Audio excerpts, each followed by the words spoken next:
இந்த உலக வாழ்வில் பெரும் மனிதர்களுடைய பயமே சக மனிதன் தன்னை குறித்து என்ன கருதுகிறான், என்ன நினைப்பான், அவனை நான் எப்படி திருப்திப்படுத்த முடியும், அவன் என்னை ஏற்றுக்கொள்வானா இல்லையா என்பதை குறித்து தான்.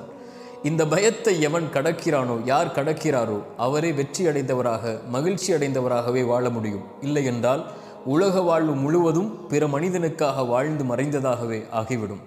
இறைத்தூதருடைய உள்ளம் பிறருடைய வார்த்தைகளால் நெருக்கமானது. அல்லாஹ் கூறினான் அந்த இறைத்தூதருக்கு, நபியே, உங்களுடைய உள்ளம் அவர்களுடைய வார்த்தைகளால் நெருக்கமாவதை நான் அறிகிறேன்.